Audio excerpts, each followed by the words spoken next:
Hello నమస్తే. ఆంధ్రప్రదేశ్ సంబంధించిన తాజా రాజకీయ పరిణామాల గురించి మనతో మాట్లాడడానికి నందమూరి లక్ష్మీ పార్వతి గారు, వైఎస్ఆర్ కాంగ్రెస్ పార్టీ ప్రధాన కార్యదర్శి మనతో పాటు ఉన్నారు. మేడం నమస్తే. నమస్తే. ఎలా ఉంది మీ ఆంధ్రప్రదేశ్ రాష్ట్రం? అబ్బో బ్రహ్మాండంగా ఉంది. 3 సీసాలు 6 గ్లాసులుగా ఉంది. ఎందుకు సీసాలు ఏంటి, గ్లాసులు ఏంటి? మరంతే కదా, ఎక్కడ చూసినా మద్యం ఏరులాగా పారుతా ఉంది. ఇంత ముందు కూడా ఉంది కదా మద్యం. ఎక్కడుందండి? జగన్ గారి టైంలో ఎంత కంట్రోల్ ఉందండి. గవర్నమెంటే అమ్మించింది. ఈ మామూలు వాళ్ళు అసలు ఎప్పుడు పడితే అప్పుడు దొరికేది కాదు. ఆ టైమింగ్స్ మెయింటైన్ చేసేవాళ్ళు, రేట్లు పెంచే ఉండేవి. అందుకని అసలు అప్పుడు నిజంగా చాలా నియంత్రణ వచ్చింది ఆంధ్రప్రదేశ్లో. మద్యం మీద నియంత్రణ వచ్చింది. తాగుబోతులు తగ్గారు, కుటుంబాలకు బాగుపడ్డాయి, ఒక పరిస్థితి బాగుంది అప్పుడు. పైగా గవర్నమెంట్ ఆ పేద కుటుంబాలు హెల్ప్ చేయటం, అందుకనే కదా జిఎస్టీలో నంబర్ 1 ఆంధ్రప్రదేశ్ వచ్చింది కదా. అట్లాంటి 2 ఏళ్ళు కరోనా ఉన్నా కూడా. కానీ ఇప్పుడు ఏంటండి, జిఎస్టీ మనం చూసాం కదా, లీస్ట్ అన్ని రాష్ట్రాల కంటే అతి తక్కువలో ఉంది ఆంధ్రప్రదేశ్. ఇప్పుడు ఎక్కువ కొంటున్నారు కదా మద్యం, కావాల్సిన మద్యం దొరుకుతుంది వాళ్ళకి. ఎక్కడ క్వాలిటీ మద్యం దొరుకుతుందంట, తక్కువ ధరకు దొరుకుతుందంట. క్వాలిటీ అనేది ఈ మధ్యనే చూసాము. ఎంతమంది చనిపోయారు. మొన్ననే ఒక ఇంజనీర్ చనిపోయాడు కదా, బెంగళూరు నుంచి వచ్చి. ఒక సాఫ్ట్వేర్ ఇంజనీర్, ఇద్దరు వచ్చి రాత్రి 3 తాగారు అక్కడ. అందులో ఒకడు చచ్చిపోయాడు, ఒకడు హాస్పిటల్లో జాయిన్ అయ్యాడు. మద్యం క్వాలిటీ లేదా? కల్తీ మద్యం ఈ మధ్య అదే కదా పెద్ద కేసులు వచ్చినాయి. దాన్ని కూడా జగన్ మీద నెట్టడానికి కదా వాళ్ళు ప్రయత్నం చేశారు, చంద్రబాబు నాయుడు. కానీ ఎవరి టైంలో ఇప్పుడు కదా జరిగింది. ఎంతమంది చనిపోయారు ఆ కల్తీ మద్యం తాగి. అసలు ఇంకా మనకి అంటే వెలుగులోకి రానటువంటి ఎంతమంది ఏమున్నాయో తెలియట్లేదు కదా. ఇది కల్తీ. రేట్లు మాత్రం పెంచమన్నారు, తక్కువ రేటుకే ఎక్కువ అందిస్తామన్నారు. కానీ ఎంత రేట్లు పెంచారో మనకు తెలియదు అనుకోండి వాటి గొడవ.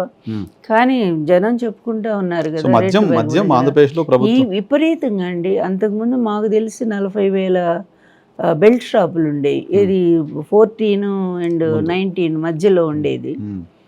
ఇతని హయాంలో జగన్ గారు వచ్చాక మొత్తం 40,000 షాపులు మూసేశారు. బెల్ట్ షాపులు మొత్తం ప్రభుత్వం. ఎక్కడండి అసలు ఇంకా ఎక్కువైపోయినాయి. ఇప్పుడు 60,000 70,000కో పోయింది. కేవలం ఆంధ్రప్రదేశ్ బ్రతుకుతుంది మద్యం మీద వచ్చే ఆదాయం అనుకోవచ్చు. అది కూడా రావట్లే. ఈ సిండికేట్స్ అంతా కూడా ఏర్పడి ఈ తెలుగుదేశం పార్టీ వాళ్ళు నాయకులు వాళ్ళు దోపిడీ చేస్తా ఉన్నారు. ప్రభుత్వానికి ఆదాయం మద్యం నుంచి కూడా రావట్లేదు, సరిగ్గా రావట్లేదు. ఏమి నియంత్రణ లేదు అసలు. ప్రభుత్వము నియంత్రణ లేదు, దేని మీద లేదు. ఇసుక అంతే, ఉచిత ఇసుకని పెట్టారు. ఆ ఉచిత ఇసుక ఏమైంది? ఇప్పుడు కూడా చూడండి, లారీలు హైదరాబాద్ వచ్చి అమ్ముకుంటా ఉన్నారు వాళ్ళు. ఆ గ్రామాల్లో కూడా వెళ్తుంటే గ్రామాలు తిడుతూ ఉన్నారు. మొన్న నేను ఏదో గ్రామాన్ని భోజనాన్ని పిలిస్తే నన్ను వెళ్ళాను. నేను వెళితే ఆ గ్రామంలో నుంచి ఎన్ని లారీలు ఇసుక వెళ్ళిపోతూ ఉందో. అట్లాగే నిన్న ఒకళ్ళు విజయనగరంలో అనుకుంటాను, ఇక్కడంతా కాలం అంతా తవ్వేస్తున్నారు, గుంటలు పడిపోతున్నాయి, అందులో ఎవరైనా పడి చచ్చిపోవచ్చు కదా, నూతులు ఏర్పడతాయి కదా దాని లోపల. ఏమిటి అన్యాయం అని చెప్పి ఆ ప్రజలు మొత్తుకుంటా ఉన్నారు. ఎవడు పట్టించుకుంటాడు? మొత్తం ఎట్లా అయిపోయిందంటే అధికారులు వాళ్ళ దారిని వాళ్ళ దోపిడీ వాళ్ళు సాగుతూ ఉంది. అదేవిధంగా అంటే యథారాజా తథా ప్రజ అని చెప్పి, నీకు అసలు వాడు ఆయన కొడుకే ఓ పెద్ద దోపిడీదారులైపోయి వాళ్ళు ఇష్టం వచ్చినట్టు ప్రతి దాంట్లో కమిషన్ కొట్టేస్తా. లేకపోతే 90 పైసలకి భూములు ఏంటండి? ఎక్కడన్నా ఉందా చరిత్రలో? మోదీ గారు ఇచ్చారంట కదా గుజరాత్లో, సింగూర్ కంపెనీకి ఏదో ఇచ్చారంట. మోడీ ఏమో అది మనకు తెలియదు. మోదీ గారు ఇచ్చారా? మోడీ గారు. అందుకని అది ఆదర్శం తీసుకుని నేను 1000 ఎకరాలు ఇస్తా అని చెప్తున్నారు. ఇప్పుడు పోనీ అట్లా ఇచ్చారని అనుకుందాం. సింగూర్ కంపెనీ అంటే ఎంత పెద్ద ఫేమస్ కదా, దానివల్ల ఎంత ఆదాయం వస్తుంది, ఎంతమందికి ఉద్యోగాలు వస్తాయి కదా. దీనికి కూడా వస్తాయేమో. ఎక్కడ ఎవరికి ఇచ్చేది? ఏమైనా పెద్ద కంపెనీలకు ఇచ్చారా వీళ్ళు? అంత వీళ్ళకి తెలిసిన వాళ్ళకేదా ఇచ్చింది. టీసీఎస్కి ఇచ్చారు, ఏదో పెద్ద పెద్ద కంపెనీస్ ఇచ్చారు. సరే, భూముల విషయం పక్కన పెడితే మీరు అపోజిషన్ పార్టీ కాబట్టి మీకు అన్ని తప్పులుగానే కనపడతాయి మేడం. మీ టైంలో కావాల్సిన మద్యం దొరకలేదని జనాలు ఇబ్బంది పడ్డారు. 6 గంటలు అయితే 7 గంటలు అయితే షాపులు మూసేశారని జనం ఇబ్బంది పడ్డారు. వాళ్ళందరికీ ఇప్పుడు ఫ్లెక్సిబిలిటీ ప్రభుత్వం ఇచ్చింది. కానీ వైసీపీ పైన ప్రధానమైన విమర్శ ప్రభుత్వం వైపు నుంచి చేస్తుంది ఏంటంటే, ఇప్పుడు ఆ పవర్ పోయినా ఇంకా బూతులు ఆపట్లేదు వీళ్ళు, బూతులు దాడి చేస్తున్నారు, బూతులు తిడుతున్నారు అని. వైఎన్ఆర్ గారు అసలు ఈ సంస్కృతి తీసుకొచ్చింది ఎవరండి? వాళ్ళ ఐటీడీపీ ఒక్కసారి చూడండి, ప్రతి మహిళ ఉంటుంది అందులో. వాళ్ళకి ఎగనిస్ట్గా ఉండే పార్టీల్లో ఎవరైనా నోరెత్తి ప్రశ్నించే ఏ మహిళ కూడా అక్కడ గుడ్డలు లేకుండా ఉంటుందండి వాళ్ళ ఐటీడీపీలో. ఇంత దారుణంగా మహిళలను అవమానించినటువంటి పార్టీని ఇంతవరకు చూడలేదు నేను రాజకీయంగా. ఇక తండ్రి కొడుకులు ఎగబడి ఎటువంటి మాటలు మాట్లాడారండి జగన్ని ఒక ముఖ్యమంత్రిగా. ఆయన లాస్ట్ గవర్నమెంట్లో ఒక ముఖ్యమంత్రిని పట్టుకొని ఎట్లా నువ్వెవడికి పుట్టావో తెలియదని ఒక ప్రతిపక్ష నేత అంత ఒక ముఖ్యమంత్రిని ప్రశ్నించడం ఇది చాలా ఏదైనా వేదంలాగా ఉందా, లేకపోతే మంచి మంత్రాల్లాగా ఉన్నాయా వినటానికి? ఏమండి, ఇంకా ఆయన కొడుకైతే ఆ భాష మనకు రాదు. లండన్ ఎందుకు పోయాడు ఆ భాష మీ అందరికీ తెలుసు. ఒక స్త్రీగా నేను మాట్లాడలేను, అతను మాట్లాడతాడు. ఈయనైతే చెప్పులు తీస్తాడు. ఎవరు వీళ్ళ బానిస ఉన్నాడు కదా పవన్ కళ్యాణ్. ఇట్లా ముగ్గురు విచ్చలవిడిగా ఎవరు ఈ సంస్కృతిని తీసుకొచ్చింది? ఉసిగొల్పి పోలీసులను కొట్టించింది ఎవరు? కళ్ళు పోగొట్టుకున్నారే. ఒక ప్రతిపక్ష నేతగా ఉండి ఎప్పుడైనా జగన్మోహన్ రెడ్డి గారి హయాంలో అంటే ఆయన గవర్నమెంట్లో ఎవరింటి మీదైనా దాడి జరిగిందా? ఒక ప్రతిపక్ష నేత ఇంటి మీద, పట్టాభి ఇంటి మీద దాడి చేశారు. పట్టాభి ఇంటి మీద కాదు, ఆఫీస్ అండి, ఇంటి మీద కూడా చేశారు. అది ఎందుకంటే అతను ఎంత భయంకరంగా ఒక సీఎం తిట్టాడు. ఇంటి మీద దాడి చేసి రాళ్లతో కొట్టారండి. వాళ్ళు ఇంట్లో ఫర్నిచర్ కొట్టారు, అన్నీ చేశారు. మీరు కొంచెం చేశారు, వాళ్ళు తగలబెడుతున్నారు, అంతే, తేడా ఏం లేదు. అది ఒక్క పట్టాభి, అది కూడా అతను ఎంత హీనమైన భాష అండి అది.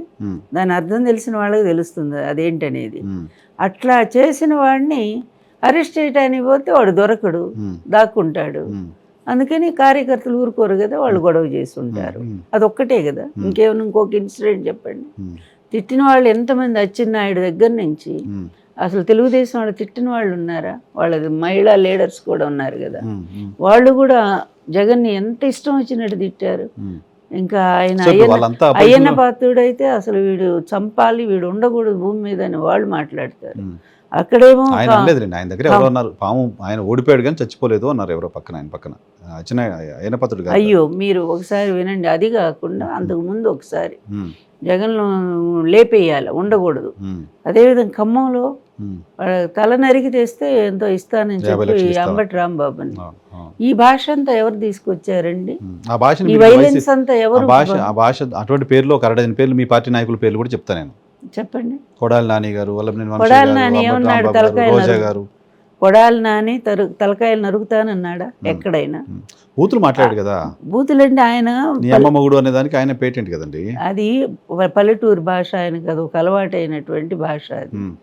అట్లాగే పిచ్చి పిచ్చిగా ఉందో ఇవి ఒక సాధారణమైన భాష. అవన్నీ ఇప్పుడు మీరు అడాప్ట్ చేసుకున్నారా? వైసీపీ అడాప్ట్ చేసుకుని అంబటి రాంబాబు గారు మనం మాట్లాడిన మాటలు కరెక్టేనా మేడం? ఆయనే ఒప్పుకున్నాడు, మనం అంటాం కాదు, మనం ఒప్పుకోవటం కాదు. ఆవేశం. ఇప్పుడు నేను మిమ్మల్ని తిట్టానండి, తిడితే మీ కోపం రాదా? రోషం వస్తుంది కదా. ఫస్ట్ స్టార్ట్ చేసింది ఎవరు? తిట్టడం. పోనీ ఇక్కడ ఒక న్యాయాన్ని మనం ప్రవేశపెడతాము, తిట్టడంలో కూడా ఒక న్యాయస్థానాన్ని పెట్టుకుందాం మనము. ఎవరు స్టార్ట్ చేశారు అసలు? ఆ విధంగా పోస్టర్లు వేయటం కరెక్టేనంటారు? ఎంత ఇల్లీగల్ అండి. చట్ట విరుద్ధమైనటువంటి పనులు గవర్నమెంట్లో ఉండి మీరు చేస్తూ అది తప్పు అని చెప్పిన వాళ్ళ మీద పిచ్చి బూతులతో దాడి చేయిస్తూ ఉంటే ఆవేశం ఆపుకోలేక ఆయన ఒక మాట అన్నాడు అని కూడా తన తప్పు తను తెలుసుకుని సంస్కారం ఉంది గనక ఆయన వెంటనే సరిదిద్దుకున్నాడు. క్షమించాలి, నేను పొరపాటున అనకూడదు, నేను పెద్దవాడిని, అయినా నోరు ఇదయింది నాకు ఆవేశంలో అన్నాను నేను అని ఆయన తన తప్పు పశ్చాత్తాపం వేయించాడు. కానీ ఈ రాస్కెల్స్ అండి ఏమైనా ఎక్కడైనా సరే ఇంత భయంకరంగా ఒక ఎమ్మెల్యే అండి, ఒక బాధ్యత ఎమ్మెల్యే ఏంటి, అది ఆపాలి. నిజానికి మళ్ళీ కూడా చేస్తామంటే వీళ్ళు రౌడీలా లేకపోతే ఒక శాసనసభ్యులా అండి? ప్రజలు ఎన్నుకుంటే వచ్చినటువంటి మీరు ఆ ప్రజలకు అండగా ఉండాలి. అందులో ప్రతిపక్షం అంటే మీ ప్రజలే కదా. ప్రతిపక్షంలో ఉన్నటువంటి వాళ్ళు కూడా ఆ రాష్ట్రంలో ఉండే ప్రజలే కదా. అందరికీ ముఖ్యమంత్రి కదా, అందరికీ ముఖ్యమంత్రి కదా. ఆయన ఒక్క తెలుగుదేశానికి ముఖ్యమంత్రి కాదు కదా, ఒక్క తెలుగుదేశానికి ఎమ్మెల్యేలు కాదు కదా, మీరు మంత్రులు కాదు కదా. మీరు ఒక బాధ్యతలోకి వచ్చిన తర్వాత రాష్ట్రం అంతా మీ క్రింద ఉన్నట్టే. అందువల్ల వాళ్ళకి ఏ విధమైన వాళ్ళ హక్కులకు భంగం కలగకూడదు. మీరే అబద్ధాలు సృష్టిస్తున్నారు అపోజిషన్ మీద. దాన్ని రక్షించుకోవడానికి అబద్ధాల మీద అబద్ధాలు ఆడతారు. అదేమిటని ప్రశ్నిస్తే చాలు వెంటనే వాళ్ళ మీద దాడులు చేస్తారు, ఇళ్ళు తగలబెడతారు. ఇట్లాంటి రాజకీయం ఎవరైనా గతంలో ఎప్పుడు నాకు తెలిసి చేయలేదండి. బీహార్లో జరిగాయని విన్నాము మనము. బీహార్లో ఈ నితీష్ కుమార్ రాకముందు లాలూ ప్రసాద్ యాదవ్ ఉన్నప్పుడు మాత్రం అక్కడ ఎక్కువ గూండాగిరి ఎక్కువగా నడుస్తూ ఉండేది. ఈ డెకాయిట్స్ ఎక్కువగా ఉండేవాళ్ళు, దోపిడీ చేస్తుండేవాళ్ళు, మళ్ళీ వాళ్ళని ప్రభుత్వం రక్షిస్తూ ఉండేది. అది నా ముందే జరిగింది ఒక ఇన్సిడెంట్ కూడా అప్పుడు రాంచీలో. అందువల్ల అట్లా జరిగింది. కానీ అదే సంస్కృతిని ఈరోజు ఎవరి వల్ల వచ్చింది? ఏమీ తెలియని ఒక అజ్ఞాని అతను వచ్చి పరిపాలన రేపు కాబోయే ముఖ్యమంత్రి అనుకుంటాను, అతనికి నువ్వు పగ్గాలు అప్పచెప్పేస్తే ఈ రెడ్ బుక్ ఏంటండి? అసలు ఎక్కడైనా ప్రజాస్వామ్య వ్యవస్థలో నాయకుడిని అంత పెద్ద మాట అంటే కోపం వస్తుంది, బీపీ వస్తుంది, వాళ్ళకి ఇంటి మీదకి ఎవరో వచ్చి కార్యకర్తలు రాలేస్తారు. దానికి లోకేష్ ఏం చేస్తారు, చంద్రబాబు ఏం చేస్తారు? అసలు ఈ మొట్టమొదటి ఈ రెడ్ బుక్ రాజ్యాంగాన్ని రాష్ట్రంలో ప్రవేశపెట్టింది ఎవరు? వైఎన్ఆర్ గారు ఓపెన్గానే ప్రకటించే కదా. మీరు అధికారం కావాలని చెప్పి ప్రమాణ స్వీకారం చేయకుండా కొంత గడువు తీసుకొని ఈ గడువు లోపల ఎంతమందిని చంపారండి? అండ్ మళ్ళీ ప్రభుత్వం వస్తే ఇవి తప్పులుగా అవుతాయి అని చెప్పి అప్పటికప్పుడే మంగళగిరిలో ఒక అతన్ని చంపేశారా, బైకులతో గుద్దించి చంపారా, రాయలసీమలో చంపేశారా, అలాగే రాషిద్ని చంపేశారా వినుకొండలో, ఇలా చెప్పుకుంటూ పోతే ఎన్నండి. అలాగే ఆ మానభంగాలు ఎన్నండి. అసలు ఆడపిల్లలు, చిన్న చిన్న పిల్లల మీదండి, ఎస్సీ బాలికల మీద ఎటువంటి దారుణాలు జరిగితే ఒక్కడిని అరెస్ట్ చేశారండి. మరి ఇదంతా రెడ్ బుక్ రాజ్యాంగం కదండి. ఎందుకంటే అతను ఓపెన్గానే చెప్పాడు కదా, మీరు ఎవరైనా ఎన్ని అయినా నేరాలు చేయండి, ఘోరాలు చేయండి, నేను వాళ్ళకి పదవి ఇచ్చి మంచి స్థానం ఇస్తాను పార్టీలో అని చెప్పి ఓపెన్గా అనౌన్స్ చేసింది. ఎన్ని కేసులు ఉంటే అంత పెద్ద పదవి, ఎన్ని కేసులు ఉంటే అంత పెద్ద పదవి అంటే మరి రెచ్చిపోరండి వాళ్ళు. కానీ నష్టపోయేది రేపు ఆకారే వాళ్లే కదా పాపం. వీళ్ళేమో ఎక్కడో ఎస్కేప్ అయిపోతారు, గవర్నమెంట్ మారితే ఏ దేశమో పారిపోతారు, వాళ్ళకేం డబ్బు ఉంది, పలుకుబడి ఉంది. అందువల్ల ఈరోజు నష్టపోయేది ఎవరు? సామాన్యులు నష్టపోతారు. ఏంటి అసలు మనం ప్రశ్నించుకుందాము. ప్రజాస్వామ్య వ్యవస్థలో ఒక ముఖ్యమంత్రి స్థానంలో ఉండేటువంటి వ్యక్తి వీళ్ళు వచ్చిన దగ్గర నుంచి ఇటువంటివన్నీ కూడా ఈ వైలెన్స్ చాలా దారుణంగా పెరిగింది. అలాగే ఒక ప్రభుత్వమే విచ్చలవిడిగా మద్యాన్ని అమ్మించడం న్యాయం అంటారా? తాగండి చావండి అని ఒక ప్రభుత్వమే జూదశాలలు, అలాగే పేకాట క్లబ్బులు, వాళ్ళ ఎమ్మెల్యేలు ఇష్టం వచ్చినట్టు ఓపెన్గా కూడా ఆడిస్తూ ఉన్నారు పేకాటలు. అలాగే అక్కడికక్కడే పెట్టి రోడ్డు మీద పెట్టి అమ్మేస్తున్నారు మద్యం అనేది. మన కోడి పందాలు ఏంటండి? కోడి పందాలు అనేది ఒక సంస్కృతి, ఈ తెలుగు సంస్కృతిలో ఒక భాగం. ఎందుకంటే ఆ రోజుల్లో పాపం కష్టపడి పనిచేసినటువంటి రైతులు వీళ్ళంతా కూడా సరదాగా ఆడుకునేవాళ్ళు. ఆ పందాలు వేసి గెలిచిన వాళ్ళు ఆనందం, ఇట్లా ఊరంతా కలిసి ఆనందం పంచుకునేవాళ్ళు. చక్కగా అరిసెలు వండుకొని ఏదో పంచుకునేవాళ్ళు. అట్లాంటి కోడి పందాలని వీళ్ళ టైంలో మొన్న చూస్తే ఎంత అసహ్యమండి. ఒక అశ్లీల, అసభ్య, అర్ధనగ్నమైనటువంటి డ్యాన్సులు పెట్టి స్వయంగా ఎమ్మెల్యేనే నీ జాకెట్ తీసేయనేటువంటి ఒక నీచమైన భాషతో మాట్లాడుతూ స్త్రీని, ఎంత వాళ్ళు పాపం డబ్బుల కోసం వస్తే మాత్రం అట్లా స్త్రీలను అవమానం చేయొచ్చా అండి వేదిక మీద? ఇంత దారుణంగా ఎక్కడైనా ఎప్పుడైనా ఈ సంస్కృతి చూసామా? మీరు చెప్పండి ఒకటి దీని సమాధానం. అది కాక ఒక ప్రతిపక్ష నేత బలంగా ఉంటే ఉండనివ్వండి, మీ బలం ఏంటో ప్రజల ద్వారా చూపించుకోవాలి, అంతే కదా. మీరు ప్రజలకి ఏవైతే హామీలు ఇచ్చారో వాటిని నెరవేర్చండి, అప్పుడు ప్రజలు అటెందుకు పోతారు? మీ వైపే ఉంటారు కదా. మీరేమో హామీలు భారీగా ఇస్తారు ఎలక్షన్ ముందు, ఇచ్చి దాన్ని వచ్చిన తర్వాత వాటిని నెరవేర్చడంలో విఫలమైపోతారు. ఇప్పుడు ఇచ్చినటువంటి 6 ఫార్ములా పోయింది, ఎక్కడ పోయిందో పోయింది, అది వేరే విషయం. ప్రతిదీ కూడా ఒక డైవర్షన్ కోసం ఒక్కో సీన్ క్రియేట్ చేయటం. డైవర్షన్ చేస్తున్నారని వాళ్ళు అంటున్నారు. లడ్డూ విషయంలో అడ్డంగా దొరికిపోయింది వైఎస్ఆర్ కాంగ్రెస్ పార్టీ, కల్తీ జరిగిందని సిట్ చెప్పింది. ఇంతకంటే సిగ్గుమాలిన మాటలు డైవర్ట్ చేయడం కోసం అంబటి రాంబాబు అట్లా మాట్లాడి రెచ్చగొట్టారని సీఎం చెప్తున్నారు. కాదండి, ఇక అబద్ధాలు చెప్పేది చంద్రబాబు అంటేనే కేర్ ఆఫ్ అడ్రస్, అబద్ధానికి కేర్ ఆఫ్. అది నా నుంచి చూస్తున్నాను కదా, ఆ రోజు నుంచి కూడా ఎన్టీఆర్ స్వయంగా చెప్పినా కూడా వీడు దుర్మార్గుడు, నన్ను వెన్నుపోటు పొడిచాడు, అందువల్ల ఇతను నా అల్లుడని చెప్పుకోవడానికి నేను సిగ్గుపడుతున్నాను, అసలు ఇట్లాంటి వ్యక్తి ప్రజాస్వామ్య వ్యవస్థలో ఉండటానికే వీల్లేదని ఇప్పటికీ ఉన్నాయిగా, ఆయన వీడియోలు అన్నీ కూడా ఉన్నాయి కదా. అలా చెప్పినటువంటి వ్యక్తి ఎట్లాంటి వాడని మనం భావించాలండి. అంటే ఎన్టీఆర్ గారు అబద్ధం చెప్పారని మనం అనుకుందామా? ఎన్టీఆర్ను వెన్నుపోటు పొడిచి దింపేసినటువంటి విషయం అది అబద్ధం అని అనుకోవాలా? 4 పత్రికలను అడ్డం పెట్టుకొని వాటిని పోషిస్తూ నెల డబ్బులు పంపిస్తూ నీ గవర్నమెంట్ వచ్చినప్పుడు 100 కోట్లు ఇస్తున్నావు ఏబిఎన్కి కానీ ఈనాడుకి కానీ.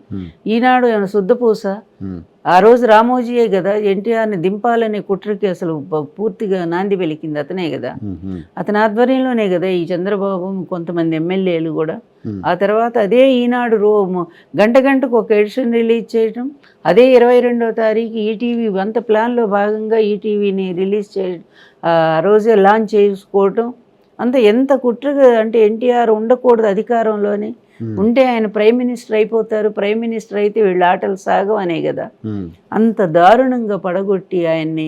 సో ఎన్టీ రామారావుని ప్రధానమంత్రి కాకుండా అడ్డుకున్నది చంద్రబాబు నాయుడు గారు. 100% రామోజీ ఈయన. వీళ్ళకేమో పివి నరసింహారావు గారు వత్తాసు అక్కడ ఢిల్లీలో. ఆయన పదవికి ఎక్కడ అడ్డం వస్తుందో అందుకని. ఎందుకంటే ఈయన వస్తే ఆయన పదవికి అడ్డం అవుతుంది. అందరూ కూడా మిగిలిన పక్షాలు ఈయన్ని ఎన్నుకుంటారు. ఎన్టీఆర్ అంటే అంత గౌరవం ఉంది. నేషనల్ ఫ్రంట్ అంతా రెడీగా ఉన్నారు ఆ రోజు ఎన్టీఆర్ గారిని ప్రైమ్ మినిస్టర్ చేసుకోవడానికి. మీరు చిన్నవాళ్ళు, మీకు గుర్తుండి ఉండదు. అప్పుడు ఈయన అద్వానీ గారు ఒక స్టేట్మెంట్ ఇచ్చారు, వాజ్పేయి కానీ అద్వానీ గారు కానీ. ఎన్టీఆర్ గారు అయితే మేము సపోర్ట్ ఇస్తాం ప్రధానమంత్రి కానీ. ఆయన ఒక స్టేట్మెంట్ ఇచ్చారు. ఎందుకంటే హవాలా కేసులో అద్వానీ గారికి మీద ఒక కంప్లైంట్ వచ్చింది ఆ రోజు. ఆయన మీదే కేసు బుక్. హవాలా కేసులో అద్వానీ గారు కూడా ఉన్నారు అని చెప్పి ఒక కాంగ్రెస్ పార్టీ ఏదో క్లెయిమ్ చేసింది ఆయన మీద. చేసినప్పుడు ఎన్టీఆర్ గారు ఒక స్టేట్మెంట్ ఇచ్చారు. అద్వానీ గారు అలాంటి మనిషి కాదు, చాలా నిక్కచ్చి ఉన్నటువంటి మనిషి ఆయన, ఇవన్నీ కాంగ్రెస్ పార్టీ కుట్ర అని చెప్పి ఈయన ఒక స్టేట్మెంట్ ఇచ్చారు. అది వాళ్ళు ఎంత ఆనందపడిపోయారంటే ఎన్టీఆర్ లాంటి వాడు మాకు ఇట్లా ఇచ్చారు అని చెప్పి. నిజంగానే తేలిపోయింది కూడా, ఆ కేసు లేదు పాడు లేదు, తర్వాత ఏమి రుజువు లేదు కదా. అందువల్ల వాళ్ళు ఏమన్నారంటే ఎన్టీఆర్ గారు ప్రధానమంత్రి అయితే మేము సపోర్ట్ ఇస్తామని చెప్పారు. అప్పుడు పివి నరసింహారావు భయం కదా.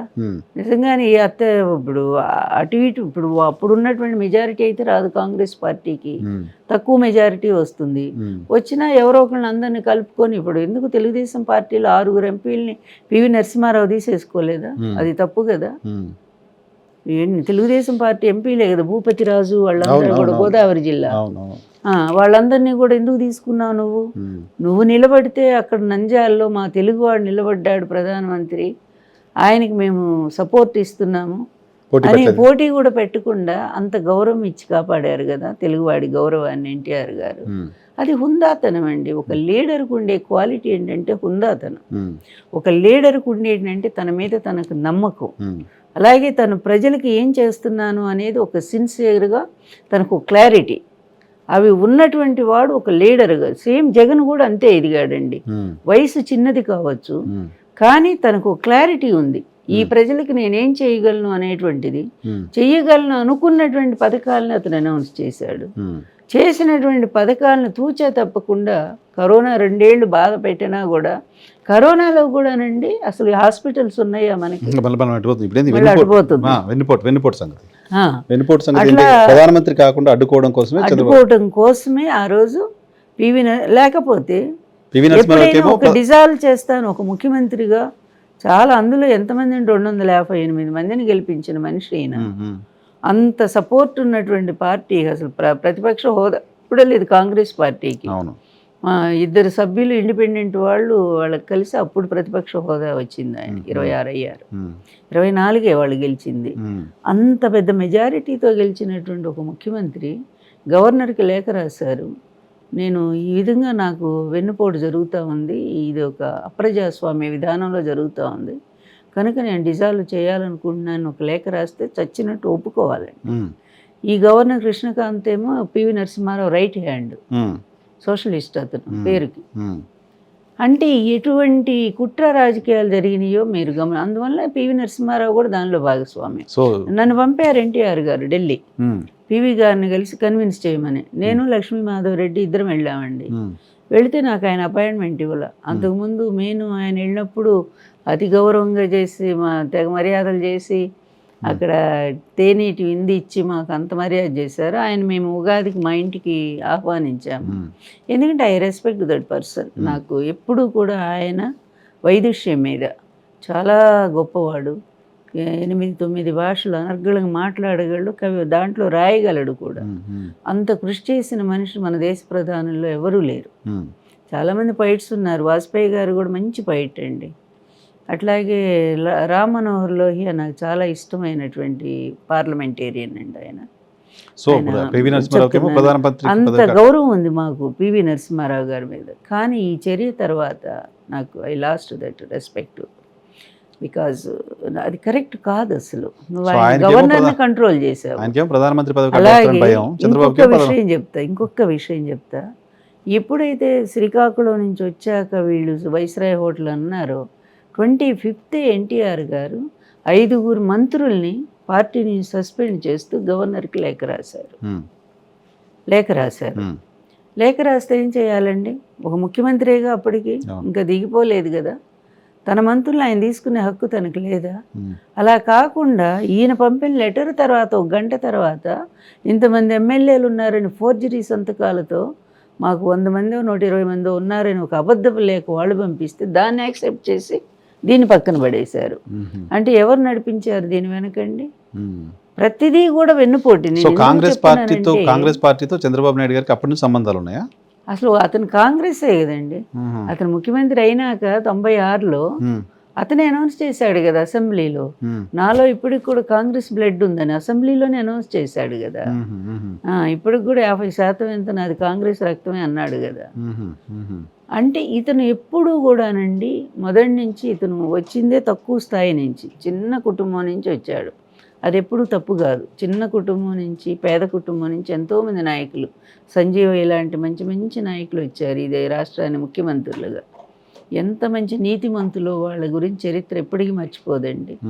అలాంటి వెంగళరావు లాంటి ముఖ్యమంత్రి, చెన్నారెడ్డి లాంటి రాజకీయ దురంధరుడు ఈ రాష్ట్రాన్ని పరిపాలన, కోట్ల విజయభాస్కర్ లాంటి నీతిమంతుడు, ఇలా పార్టీలు ఏదైనా సరే ఇలాంటి మహానాయకులంతా కూడా రాష్ట్రాన్ని పరిపాలించిన వాళ్ళండి. అలాంటి ఒక నిజం చెప్పాలంటే ఇంతమంది మహానుభావుల్లో ఒక పనికిమాలిన ముఖ్యమంత్రి అంటే చంద్రబాబు నాయుడు అండి. రాజకీయం అంటే అతనికి తెలిసిందల్లా కుటిలమైనటువంటిదే రాజకీయం. స్ట్రైట్ రాజకీయం అతనికి తెలియదు, మ్యానిపులేషను. బికాజ్ ఆఫ్ అతని బలం అతనికి తెలుసు, తన వీక్నెస్ తనకి తెలుసు, తనకి అట్రాక్షన్ లేదు ప్రజల్లో ఎప్పుడూ కూడా. అందువల్లనే ఎప్పుడూ కూడా ఈ విధంగా అడ్డదారితోనే తను వెళ్ళాలని అనుకుంటాడు మొదటి నుంచి. అదొకటి యాంబిషస్ అండి అతనికి. ఏంటి, తను పెద్ద మిలీనీర్ అయిపోవాలి, మిలీనీర్ కాదు బ్రిలీనీర్ అయిపోవాలి ఈ దేశంలోనే, బిల్ గేట్స్ ఆ స్థాయిలో తను సంపాదించాలనేది అతను చిన్నప్పటి నుంచి కనే కళ అది. ఆ కళను నెరవేర్చుకోవడానికి ఏ దారైనా తొక్కుతాడండి. దానికోసం ఏమి బాధపడ్డు భయపడ్డు మనం విమర్శించిన సిగ్గుపడడు. లేకపోతే ఇప్పుడు స్కిల్ స్కామ్ చూసాము ఓపెన్గా. ఈడీనే కదా ఫస్ట్, అసలు సెంట్రల్ గవర్నమెంటే కదా కేసు పెట్టింది, సెంట్రల్ జిఎస్టీ కదా. మరి అది అంత ఓపెన్గా దొరికిన కేసుని ఎంత డైరెక్ట్గా ఒక ముఖ్యమంత్రి ప్రజల డబ్బుని ఆ విధంగా 350 కోట్లు దారి మళ్లించడం అంటే అదే కాదండి. 14 నుంచి 19 వరకు అతని కాలంలో దాదాపు నేను చెప్పడం కాదు, మన బీజేపీ నరసింహారావు ఉన్నారు కదా, ఆయన జీవీఎల్ నరసింహారావు గారు, ఏది ఆ డబ్బు 1,00,000 కోట్లు, 1,00,000 కోట్లకి లెక్కలు చెప్పలేదండి వీళ్ళు, లెక్కలు చెప్పలా. ఏదో సందర్భంలో ఆయన అన్నాడు కదా చంద్రబాబు, నాకేం తక్కువ, నాకు 1,00,000 కోట్లు సంపాదించానని చెప్తున్నా. అంటే సందర్భం గుండా చంద్రబాబు నాయుడు గారు అతను చేస్తున్న ఈ 2 ఎకరాల పెద్ద మనిషి 1,00,000 కోట్లు ఎలా సంపాదించాడనే దానికి సమాధానం లేదా? ఆ కేసు నాది అదే కదా. అతని అఫిడవిట్లోనే మనం చూస్తే ఎలక్షన్ ఓపెన్ అండి ఇది. అతని అవినీతి ఎలా కొండలాగా పెరుగుతూ వచ్చిందో tehelka.com నుంచి మీరు ఈ రోజు వరకు చూస్తే అతని అన్నీ కూడా, అతను వేలెత్తి చూపిన వాళ్ళు ఎవరున్నారా? ఇటీవల కూడా అదేది ఏదో ఏడిఆర్ కూడా రిపోర్ట్ ఇచ్చింది కదా, రిచెస్ట్ సీఎం ఇండియాలోనే. అది ఏది ఓపెన్ 900 కోట్లకి, కానీ లక్షల కోట్లు అందువల్ల ఇంకా నాకు డౌట్ ఏ బిజినెస్ పర్సన్ లేరు ఆయనతో సమానంగా ఈరోజు డబ్బులు. అంబానీలంతా పాపం ఓపెన్ వ్యాపారాలు చేసి వాళ్ళంతా అనౌన్స్ చేస్తూ ఉన్నారు.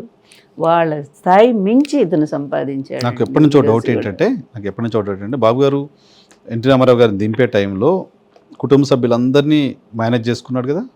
దగ్గుబాటి గారు ఎట్లా జరిగిందో మాట్లాడుకున్నాం కదా.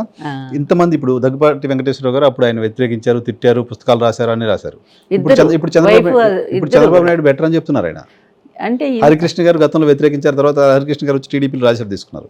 ఇంతమందిని మేనేజ్ చేసి తన వైపు తెచ్చుకున్నారు బాబు గారు. మిమ్మల్ని ఎప్పుడు అప్రోచ్ అవ్వలేదా మీరు కూడా వచ్చేసేయండి అని? లక్ష్మీ పార్వతితో కూడా చంద్రబాబు మంచోడని ఒక స్టేట్మెంట్ ఇప్పిస్తే ఈ జన్మకు నాకు ఇంక చాలు అని అనుకుంటారేమో. ఆయన ప్రయత్నం చేయలేదు? చేశారు. మీకు ఓపెన్గానే చెప్తున్నాను.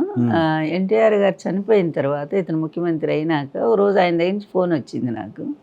బాబు గారి దగ్గర నుంచి ఫోన్ వచ్చింది.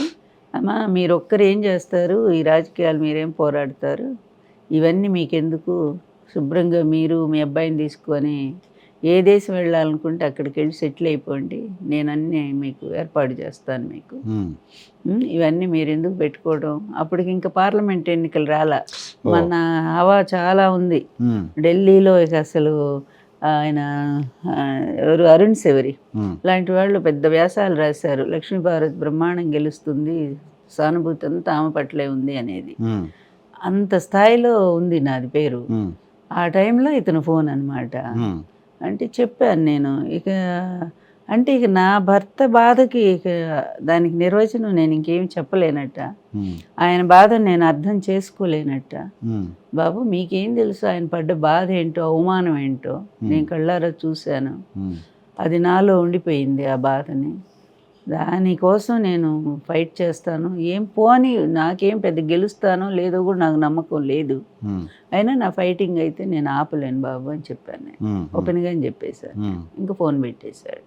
తర్వాత మళ్ళీ రెండోసారి ఇంకోసారి కూడా ఫోన్ చేశాడు. డాక్టర్ వెంకటేశ్వరరావుకి రాజ్యసభ ఇస్తా ఉన్నప్పుడు మా పార్టీ నుంచి, అప్పుడు కూడా ఫోన్ చేసి ఇవ్వద్దు అతనికి.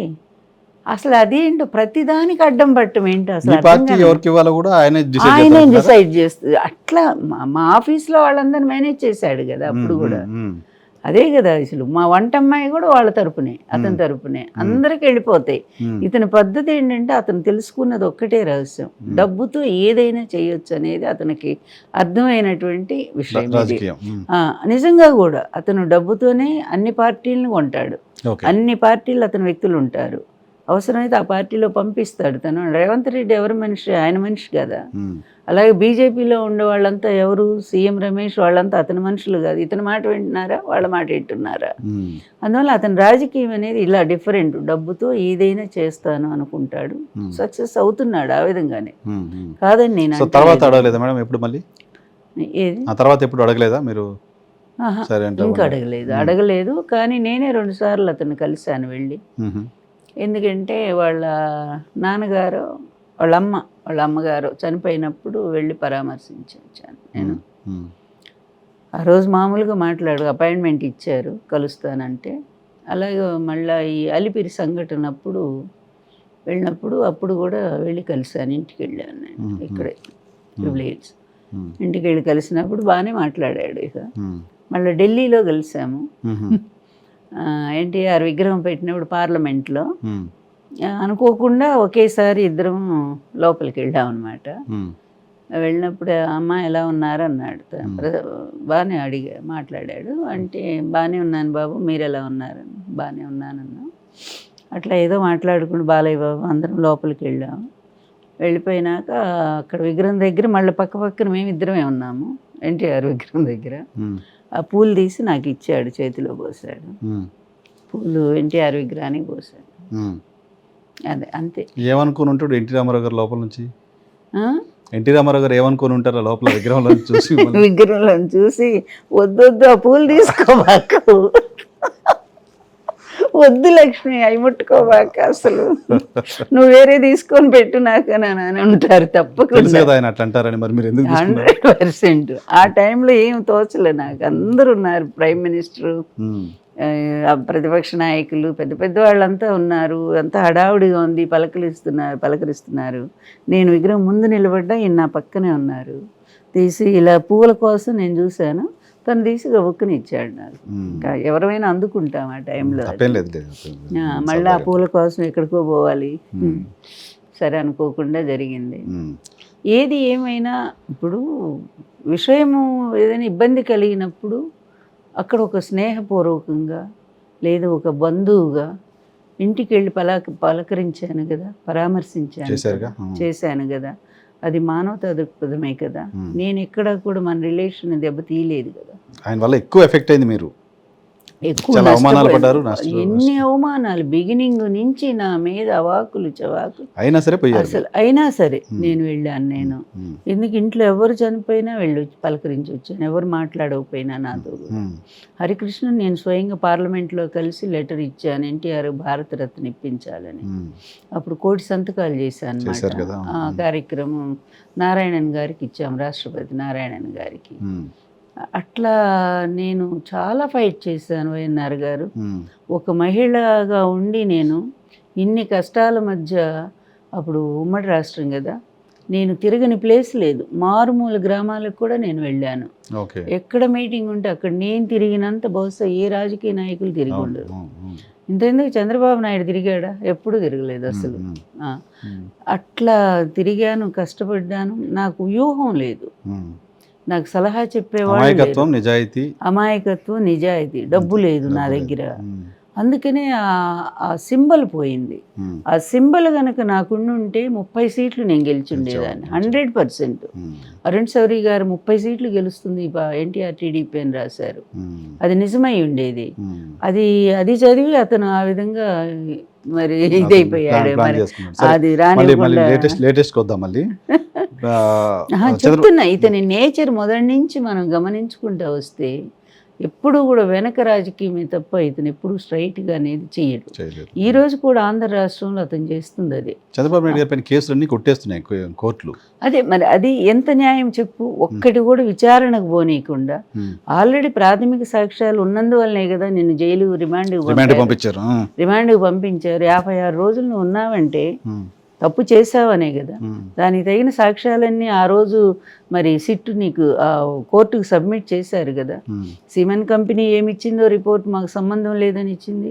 సిమెన్ కంపెనీలో ఉన్న ఎవడో ఉద్యోగిని తీసుకొచ్చి వాడి పేరుతో అప్పటికప్పుడు ఒక కంపెనీ పెట్టి దాని పేరు నిధులన్నీ తరలించేసి ఇంకా ఎంత పెద్ద ప్లాను అది బయటకు వచ్చింది కనుక ఆ రోజు జిఎస్టీ పట్టుకున్న అనుకోకుండా అక్కడ ఆ వ్యక్తిని పట్టుకోవటం అన్నీ బయటకు వచ్చినాయి కనుక దొరికిపోయాడు దొంగ.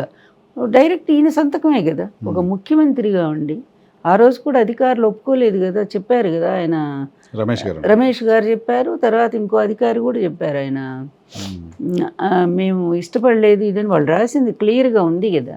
మరి ఇంత ఓపెన్గా దొరికిపోయినటువంటి దొంగ మళ్ళీ నేను చాలా పతివ్రతని నాకేమీ అంటదు. కోర్టులు కొట్టేసినాయి కదా, కోర్టులు కేసులు తీసేస్తున్నాయి కదా. ఏది కోర్టులే కేసులు తీసేస్తున్నాయి కదా. ఇప్పుడు మధ్య కేసు పోయింది. ఎంత సిగ్గుమాలిని కోర్టు వ్యవస్థ నిందిస్తేనేమో తీసుకుపోయి పడేస్తారు మనల్ని.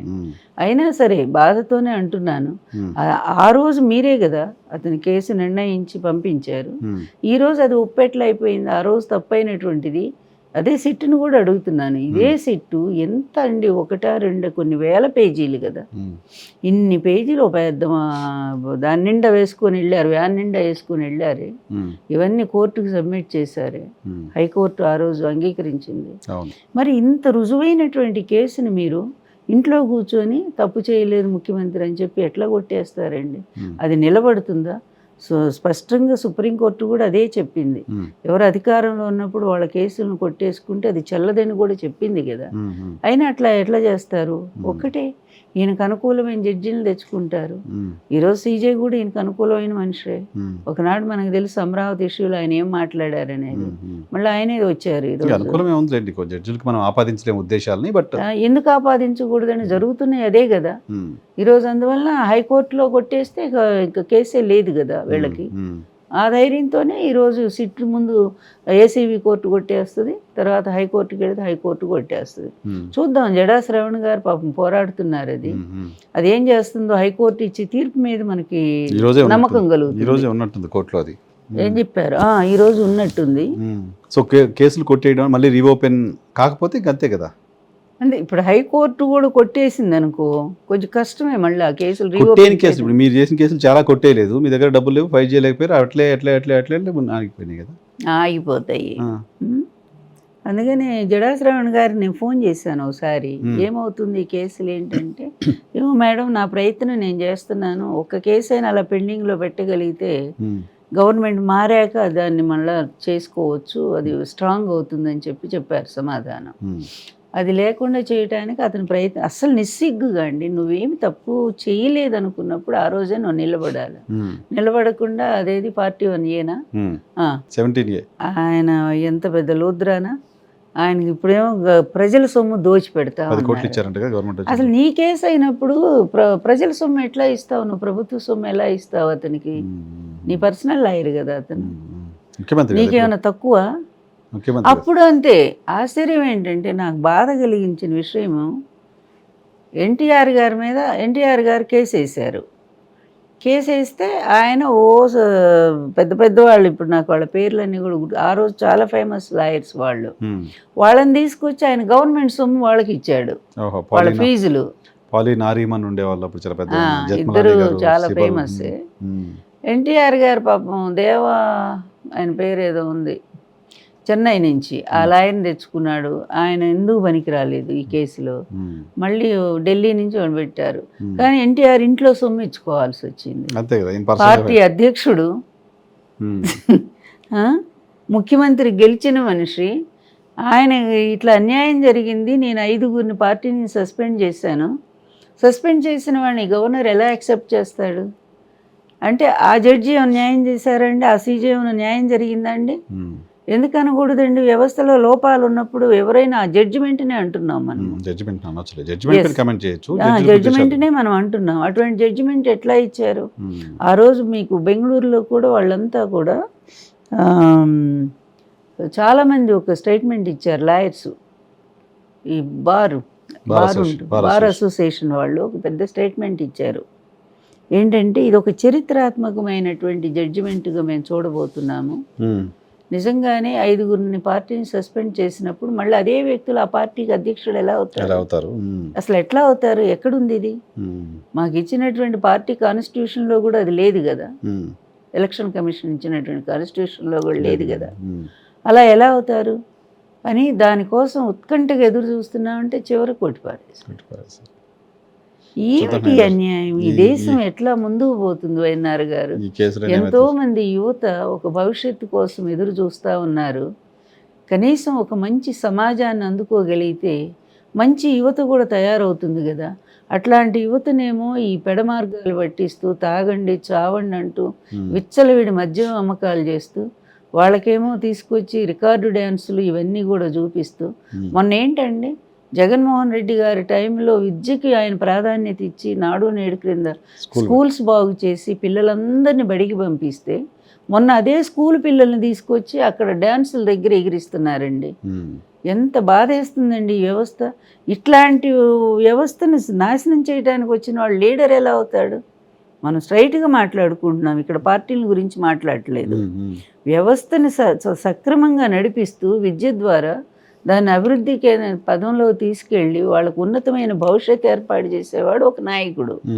అలా కాకుండా మీకు ఆ చదువద్దు పాడు వద్దులే, ఇట్లాగే చావండి తాగండి, మీరే ఇప్పటి నుంచే తాగండి, అదిగో ఆ డ్యాన్సుల దగ్గర ఎగరండి అని చెప్పి పిల్లల నుంచే పాడు చేసేటువంటి వాళ్ళు, అదేం పరిపాలన అవుతుంది చెప్పండి? ఒకటి కాదు, ఇలాంటి 100 ఉన్నాయి చెప్పడానికి. మీరు వచ్చిన దగ్గర నుంచే హింసా రాజకీయాలను ప్రేరేపించారు జగన్ మీద కక్షతో. ఇప్పుడు నా ఫ్రెండ్, నా స్నేహితుడు రాజశేఖర రెడ్డి గారు అని చెప్పి గొప్పగా చెప్తావు, ఆయన మీద మీరు ఏదో షో కూడా చేసుకుంటున్నారట, నా అత్యంత స్నేహితుడని. మళ్ళీ ఆయన అభిమానులు నీ వైపు రావటం కోసం, అత్యంత అభిమానులు మీ ఇద్దరు అంత స్నేహితులైతే రాజశేఖర రెడ్డి నీ మీద ఎందుకు కేసు పెట్టాడు అప్పుడు? నీ కరప్షన్ మీద అంత స్నేహితులే అయితే. తర్వాత రామచంద్రరావు ఏదో మేనేజ్ చేసి తీసేశారు, అది వేరే విషయం. అలాగే అంత స్నేహితుడు అయితే, అంత స్నేహితుడు కొడుకు ఆయన చనిపోగానే ఆ కొడుకు మీద ఎందుకు కేసు పెడతావు? దొంగ కేసు, అది కూడా నిజాయితీ లేదు కదా. మరి ఎక్కడ మీ ఇద్దరు అంత పెద్ద గొప్ప ఫ్రెండ్షిప్ చెప్పండి? ఆయన నీ మీద కేసు పెడతాడు, నువ్వు ఆయన కొడుకు మీద కేసు పెడతావు, ఇది ఆ ఫ్రెండ్షిప్ మీ ఇద్దరికి? ఏపీలో వైఎస్ఆర్ కాంగ్రెస్ పార్టీ భవిష్యత్తు ఉందా? లేదని అనుకుంటున్నారు. వైసీపీ నాయకుల మాటలు, వైసీపీ నాయకుల బయటికి రావాలంటే భయపడే పరిస్థితి ఇవన్నీ చూస్తున్నాం కదా. ఎవరూ భయపడలేదండి. ఇప్పుడు ఎంతమందిని వాళ్ళు అరెస్ట్ చేస్తూనే ఉన్నారు కదా. కొన్ని వందల మంది ఉన్నారు మా పార్టీ కార్యకర్తలు జైళ్ళల్లో మగ్గుతున్నారు. ఇప్పటికి కూడా పెద్ద పెద్ద లీడర్సే ఉన్నారు కదండి. చెవిరెడ్డి మొన్న వచ్చాడు బయటికి, కాకాణి వచ్చాడు మొన్న. ఇంత పెద్ద లీడర్సే కదండి. వంశీ, అలాగా నాని దొరకలేదు అనుకోండి. ఇట్లా వీళ్ళని ఎంత వేధించి పెట్టారండి కేసులు. వంశీ చేసిన తప్పేంటి చెప్పండి. అదేదో అసలు ఆయన ఆఫీస్ ముందుకే పోలేదు ధర్నాకి, కానీ ఆయన ఆ కేసులో ఇరికించి పెట్టారు. ఇట్లా వీళ్ళ రెడ్ బుక్ రాజ్యాంగం అనేది అనౌన్స్ చేయటమే అది రాజ్యాంగ విరుద్ధమైనటువంటి మాట.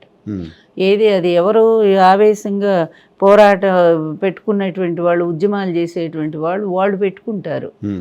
ఏది అది కూడా రాష్ట్ర ప్రగతి కోసమో ప్రయోజనాల కోసమో ఒక పోరాట సమితిని పెట్టుకొని మేము నిజంగానే మాది రెడ్ బుక్ రాజ్యాంగాన్ని మేము నడిపిస్తాము, అన్యాయాన్ని ఏరిపారేస్తాము, అధర్మ పరులను చీల్చి చెండాడుతామని నక్సలైట్లలాగా వాళ్ళు పెట్టుకుంటే దాన్ని ఏదో ఎవరు పట్టించుకోరు. కానీ ఒక పరిపాలకులు ప్రజాస్వామ్యబద్ధంగా ఎన్నికయ్యారని మీరు అనుకుంటున్నారు, మేము అనుకోలేదులేండి ఆ మాట. ఎన్నికయ్యారని మీరు అనుకుంటున్నారు. అనుకునేటువంటి మీరు ప్రజాస్వామ్యబద్ధంగానే ప్రజలందరూ నా వాళ్ళు అనుకోవాలిగా. జగన్ అదే అనుకున్నాడుగా. జగన్ ఎవరి మీద కేసులు పెట్టాడు? ఎందుకు పెట్టలేదు? చంద్రబాబు నాయుడు గారి మీద కేసు పెట్టా, జైలుకి పంపిస్తే ఇంకా ఎవరి మీద కేసులు పెట్టారా? ఎట్లా ఉంటది? దొంగతనం చేసి అచ్చెన్నాయుడు గారి పైన కేసు పెట్టి లోపల పంపించారా? కొల్లు రవీంద్ర గారి పైన కేసు పెట్టి లోపల పంపించారా? దూలిపల్లి నరేంద్ర గారి పైన కేసు పెట్టి లోపల పంపించారా? చంద్రబాబు నాయుడు గారి పైన కేసు పెట్టి లోపల పంపించారా? దేవినేని ఉమా గారి పైన కేసు పెట్టి లోపల పంపించారా? ఎంతమంది అండి? కాదండి, మీరు అన్నిటిని ఒక గాట కట్టేస్తే. మీరు అడిగారు కదా ఎవరైనా కేసు పెట్టి పంపించారంటే చాలా మంది జస్ట్ ఒక 4-5 చెప్పారు. క్రింది స్థాయి కార్యకర్తలు వాళ్ళ మీద కూడా వాళ్ళు ఊళ్ళో పోవడానికి భయపడిపోయారు వాళ్ళంతా కదా. స్వేచ్ఛకు మేము స్వేచ్ఛ ఉంది ఎవరిని వాళ్ళెవరిని పాపం చిన్నవాళ్ళ జోలే పోలే. పైగా వాళ్ళకి ఎన్నో ఇచ్చారు జగన్. వాళ్ళకి అన్ని పథకాలు వర్తింపజేశారు. అర్హులైన ప్రతి ఒక్కళ్ళు పార్టీ చూడలా, కులం చూడలా, మతం చూడలా కదా. అది నిజంగా లబ్ధిదారులు ఎవరున్నారో వాళ్ళందరికీ న్యాయం జరిగింది జగన్ గవర్నమెంట్లో. వాళ్ళని ఇట్లా ఎప్పుడు ఎవరిని వేధించలే. ఇక మీరు చెప్పే అచ్చెన్నాయుడు ఎంత పెద్ద దొంగతనం అండి అది.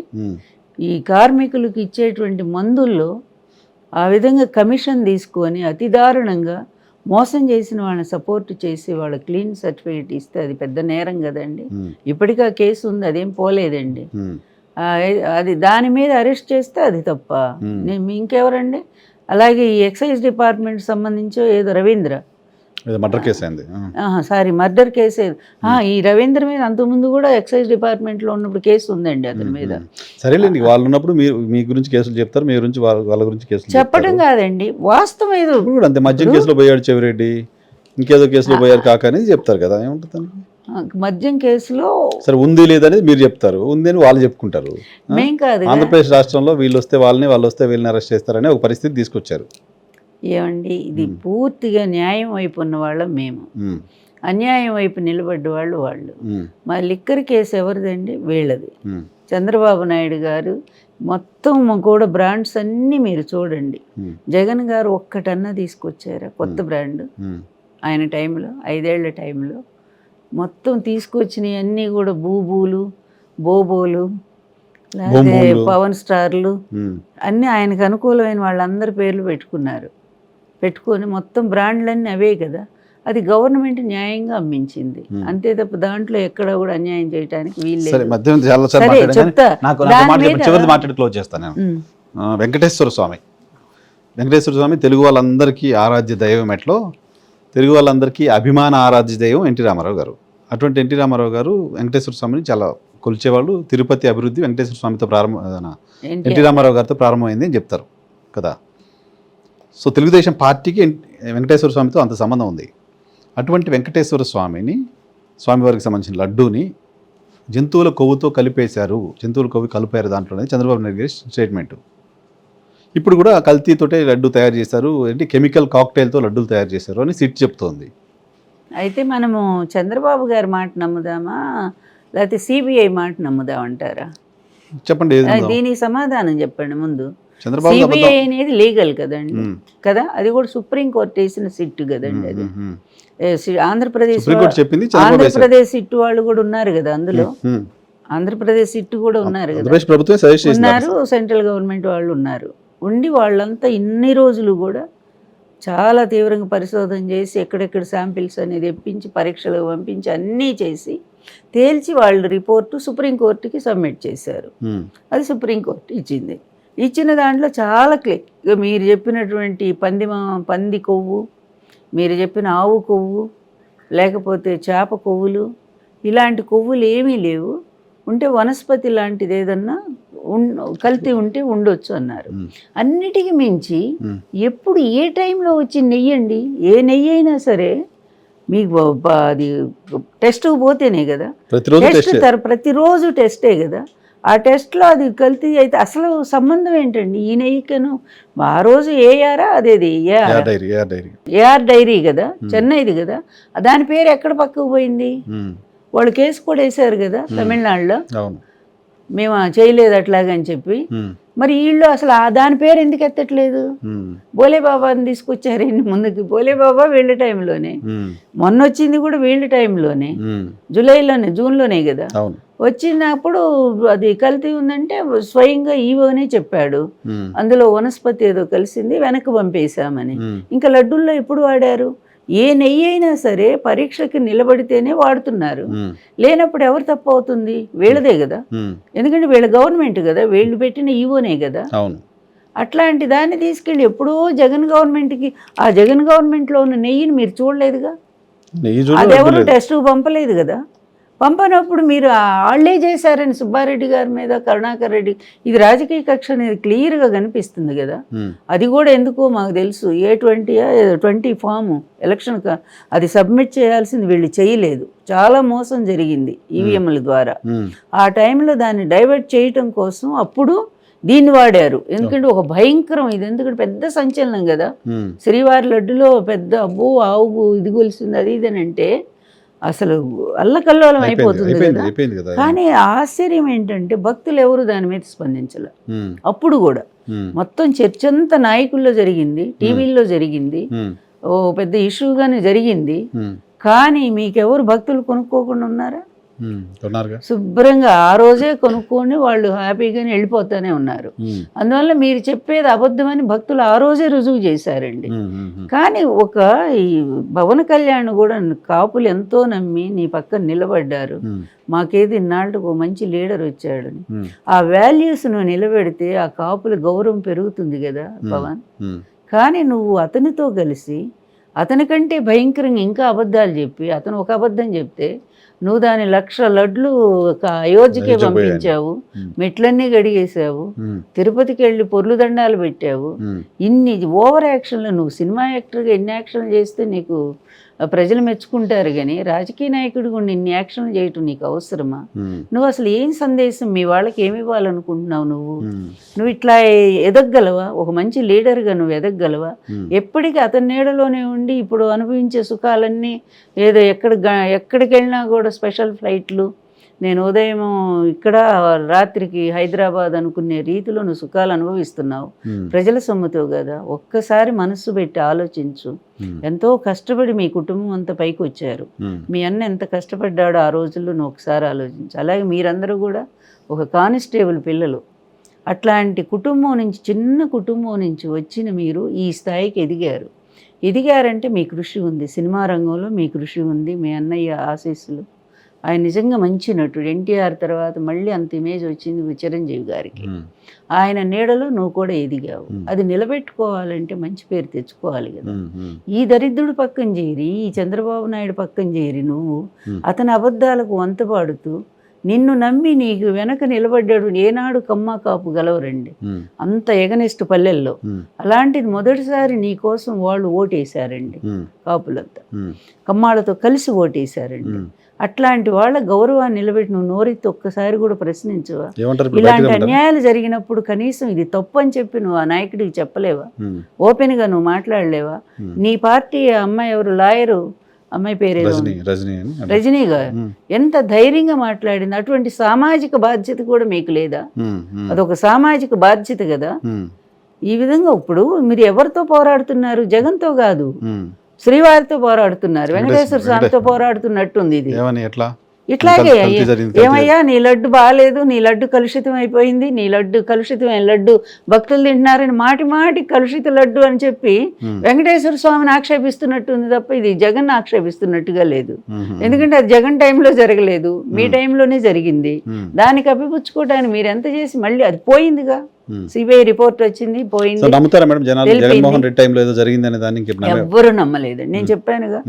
నమ్మి అసలు లడ్డులో కల్తీ జరిగిందనేదే జనం నమ్మలేదండి. నమ్మలేదు కనుకనే ప్రతిరోజు కూడా లడ్లు అమ్మకాలు బ్రహ్మాండంగా జరిగింది. 1,00,000 లడ్లు అయోధ్య పంపించారని వీళ్ళంతా ప్రచారం చేసుకుని అక్కడ 1,00,000 లడ్లు హాయి కొనుక్కొని తినేశారు.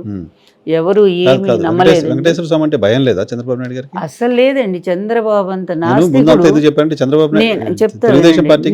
నేను ఆయన ఆరోపించటం కాదు, ఈయన స్వయంగా ముఖ్యమంత్రి అయిన తర్వాత 96లో ఆయనే శాసనసభలో ఏం చెప్పారంటే, నా కృషి తప్ప నాకు ఏ దేవుడిని గురించి నేను ఆలోచించను, నాకు వాటి జోలి నేను పోను కూడా, నేను ఎప్పుడు కూడా పని చేస్తాను, కష్టపడి పని చేస్తాను, నేను పైకి రావాలనుకుంటాను, అంతే తప్ప నాకు ఏ నమ్మకాలు లేవు అని చెప్పి స్వయంగా ఆయన చెప్పిన మాటలు ఇప్పుడు కూడా రికార్డులో ఉంటాయి.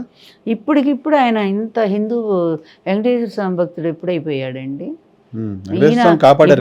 మొన్న నేను క్రిస్టియన్ అని చెప్పి చర్చిలో చెప్పినటువంటి పవన్ కళ్యాణ్ ఇప్పుడు సనాతన అయిపోయాడండి.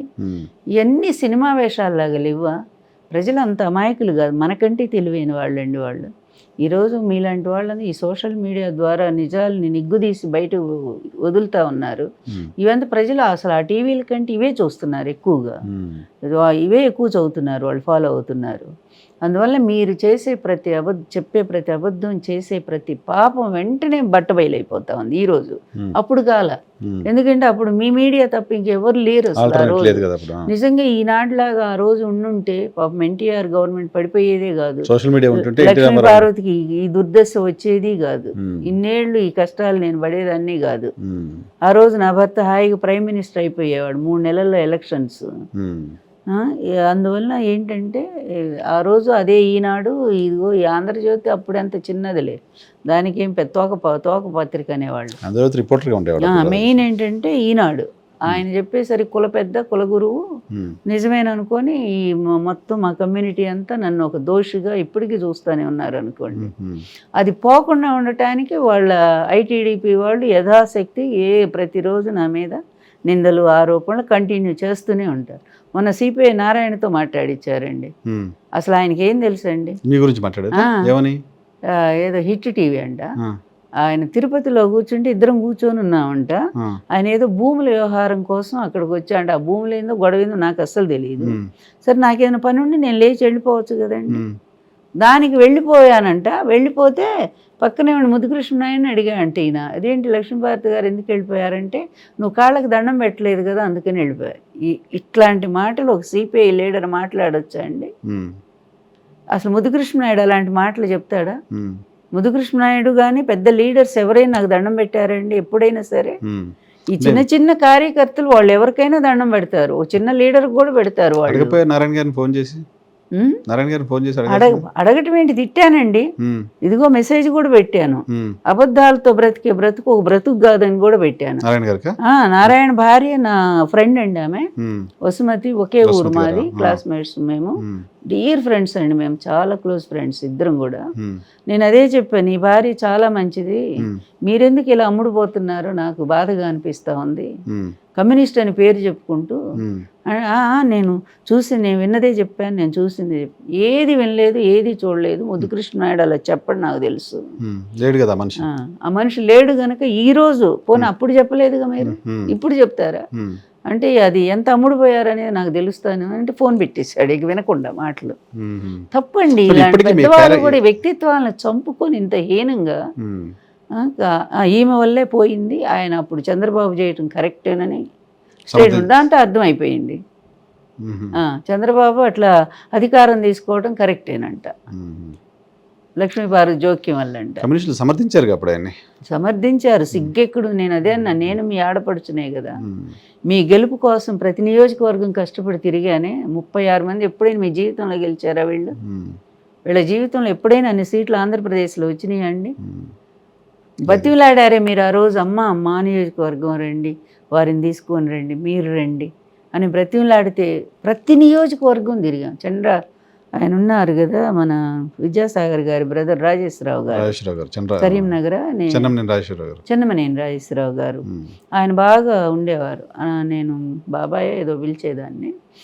ఆయన అమ్మ నువ్వు వస్తేనే అన్నీ గెలుస్తాం మేము అని చెప్పి సో పద్దాక వస్తూనే ఉండేవారు. ఆయన నిజంగానే అన్ని సీట్లు తీసుకొని వాళ్ళందరి గెలుపు కోసం కృషి చేసి గెలిపిస్తే ఏం జరిగింది అసలు విషయం ఏం జరిగిందని ఎన్టీఆర్ గారి దగ్గరికి ఒక్కసారని వచ్చి అడిగారండి? ఎక్కడైనా మీ సీట్ల విషయంలో నేను అసలు జోక్యం చేసుకున్నానా? మీ కమ్యూనిస్టులకి ఇన్ని ఇవ్వండి అని నేను ఎప్పుడైనా చెప్పానా? చెప్పలేదుగా. ఒక్కడిని చెప్పమను. అన్ని చంద్రబాబు ఆయన కూర్చొని కదా చేసుకున్నారు. క్యారెక్టర్ అసాసినేషన్ ఇప్పటికీ ఎందుకు జరుగుతుంది మేడం? అంటే నేను ఇంకా అంత బలంగా ఉన్నానన్నమాట. సూపర్. అవితే అక్కడ బలంగానే ఉండండి. Thank you very much. ఇది లక్ష్మీపార్వతి గారితో స్పెషల్ చిట్ చాట్ చూస్తూనే ఉండండి DHTV.